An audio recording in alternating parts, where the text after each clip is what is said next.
Okay, so in the rate of change question, when they mention find the rate of change of something, they always will mean with respect to time. So they don't need to say anything else. For example, here we've got dr dt is equal to 5. This is example 27. That means that it refers to, I could just say the rate of change of radius is 5, meaning that it's with respect to time. So I don't need to say that it's with respect to time. Now, if it was the rate of change of area with respect to radius, then I would have to state that it's with respect to radius, or write it as dA dr. So dr dt, you don't need to say that it's with respect to time, but it is. But when you want to say with respect to r, you need to say it. So in this question, you've got the area of a circle, a centimeter squared. It's related to the radius r by the formula a equals pi r squared. And the rate of change of the radius is given by, it's equal to 5, and it's clearly measured in centimeters per second. So for every second there's 5 centimeter increase in radius, and you are asked to find the rate of change of the area. So this here is called the rate of change of area. So if it wasn't given in the text that I want to find dA dt, I should know that that's what I'm looking for by reading the rate of change of area at the point where radius is equal to 3. Okay, so the first thing you need to get into the habit, as soon as you mention a formula, some formula, differentiate it. So here we've got area with respect to radius. So it's in terms of radius, we're going to differentiate it with respect to radius. So 2 pi r.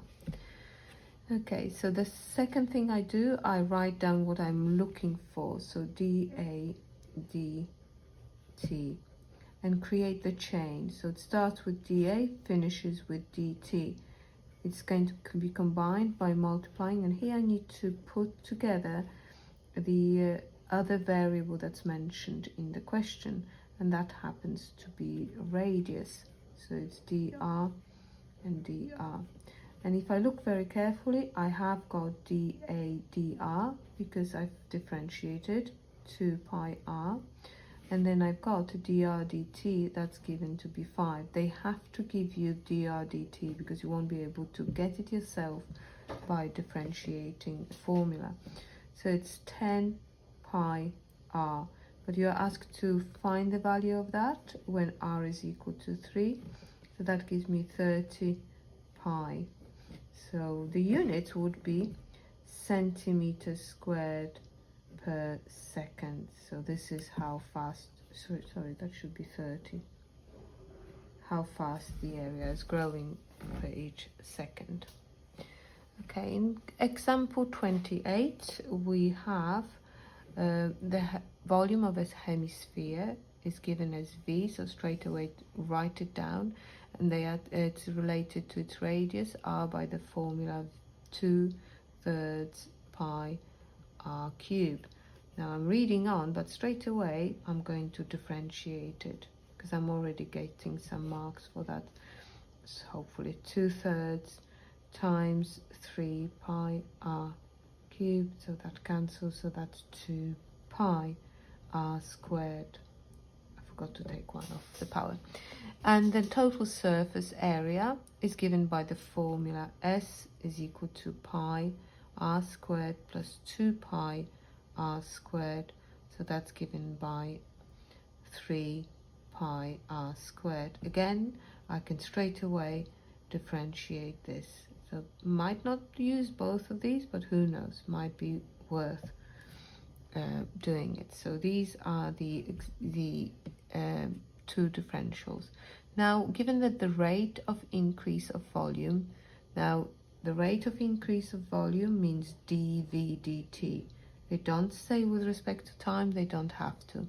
And that's is given to be 6 centimeters cubed per second. I mean, they have given me that it's dV dt, but you should know through reading that that's what it is. Find the rate of increase of surface area ds dt. So ds dt is the bit I want to find out. So ds dt is ds, and then dt needs to be split, and here I'm going to put another letter. So I've got a choice of, I've got s, so I can put v, dv, dv, and I'm going to put v here also because this is the one that's given me. So that is equal to 6. So I have 6 ds dv. And then I realize I have not got ds dv anywhere, but I've got some information about s and v, and then I've got the differentiated functions. So ds dv can be written using chain rule as ds something and then dv something, because they are related by radius. That fourth variable that is useful, we can fill it in with r. So have I got ds dr? Yes, it's 6 pi r. Have I got dr dv? Well, I've got dv dr. So dv dr, if I flip it, I will be getting dr dv. So I need to flip it, so it's 1 over 2 pi r squared. Let's cancel this fraction, so the 2 pi and 6 pi cancel. You've got 3 here, 1 here, and r squared will cancel, so you've got r on the bottom left, so it's 3 over r. So ds dv can be substituted here as 3 over r, so you get 18 over r. So ds dt is equal to 18 over r.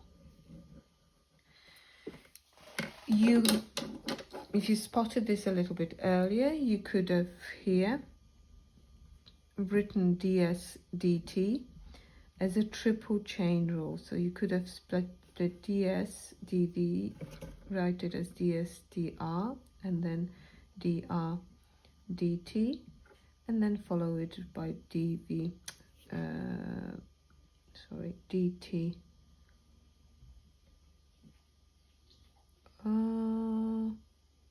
What am I doing?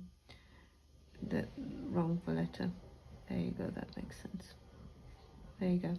So this here is over here, and then dv dt is the bit at the end. There you go.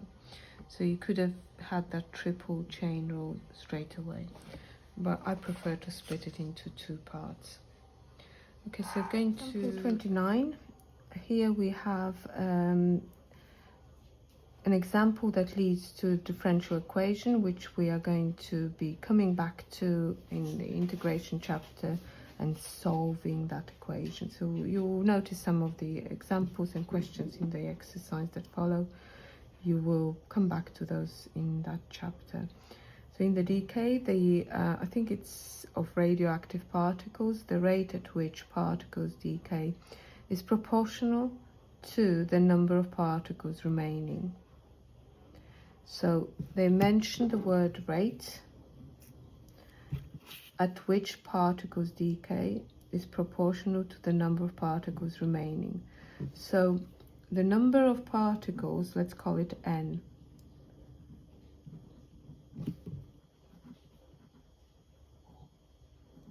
Then the rate at which the particles decay, so that means the rate with which n decreases. We are talking about dn dt, because it's with respect to time, because they don't need to say the rate of particles decaying with respect to time. They don't need to, they mean that's what it is proportional to the number of particles remaining. Now that means it's, remember this fish sign, proportionality, and then it's proportional to that. then it's replaced with some constant k, constant of proportionality, times n. But because it's a decay, we'll have to put a minus. So it's minus k times n. That means how fast it's decreasing is proportional to how many particles are remaining. And that's it. That's the only thing you could mention, that for that to remain negative, k needs to be a positive constant value because it's decreasing. Right, so let's have a go at question 30. So similar question, we're not going to be solving it, we're just going to be writing it out, setting it out, preparing it for solving, which will happen later on in the course.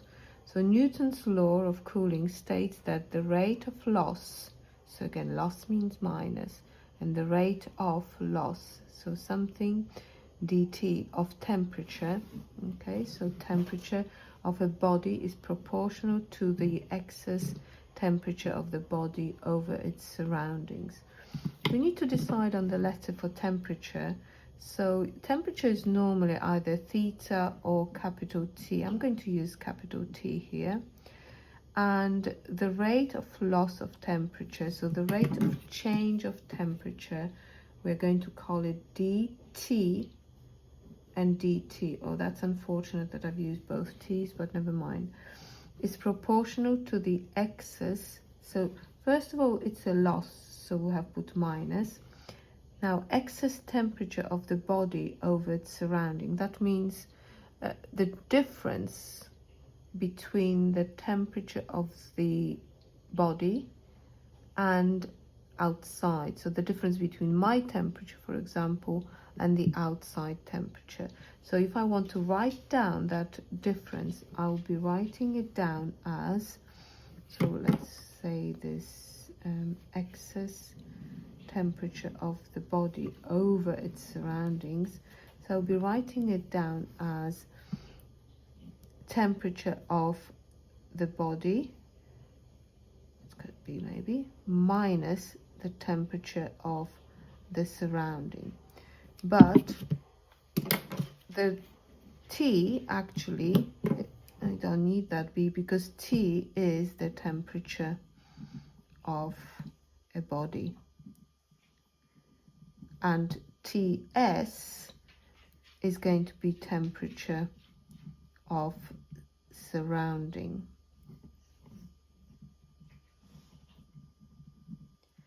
Now you could, very often we'll use 0 there, but let me just write this down. Now it's proportional to that, so I need to put the constant of proportionality, and I'll put T minus TS. Now you've probably seen that formula before, this equation, we're using theta. I think it was theta. So theta and then maybe theta 0, meaning that's the base temperature. That means the temperature of the surroundings. So that's how it could be written down. There you go. So the only thing to mention is the fact that K is a positive constant as well. Okay, so let's have a look at the last example before the exercise. This is the head of a snowman of radius r loses volume by evaporation at a rate proportional to its surface area. Okay, so assuming that the head is spherical and that the volume of a sphere is 4/3 pi r cubed and the surface area is 4 pi r squared, write down a differential equation for the rate of change of radius of the snowman's head. So I've put down the two equations that are given, so straight away I'm going to differentiate these. So that's going to be 3 times 4/3, so 4 pi r squared, and ds dr is equal to 8 pi r. And then we are asked to write down the differential equation for the rate of change of radius, so dr dt. That's what we've been asked to do. So dr dt, the capital R we're using. Let's do that. So think about it. What else do they give us? They tell us that the head of a snowman of radius r loses volume by evaporation at a rate proportional to its surface area. So the volume, the rate of change of volume is dv dt, and this is going to be proportional to, and it's loss, so minus k surface area. There you go. So that's another relationship that is given in this text, in the written words. So let's write down the formula. So for the chain law, so dr d something, and we'll have dt. So think about it. Where is the dt that they are giving us? They're giving us this information in the first sentence. The head of the snowman loses the volume by evaporation at a rate proportional to the surface area. So I'm going to use dv there. Okay. Now dv dt can be replaced with minus ks, and dr dv, well, over here I've got dv dr, so I just need to flip it. So if I tidy this up, I'll have minus k over 4 pi r squared. I'll just put ks here. Now s, I don't need to use ds dr, but I can use the formula for the surface area. So minus k times 4 pi r squared over 4 pi r squared. That nicely cancels, and you are left with minus k. So dr dt is constant minus k. So it's the rate of change of radius with respect to time. It's happening so at a constant rate, which actually happens to be the constant of proportionality reduced with the rate of change of the volume originally. There you go. So we are going to have a go at exercise 9J. Take your time, do it slowly. You'll be coming back to some of these questions later on in the textbook.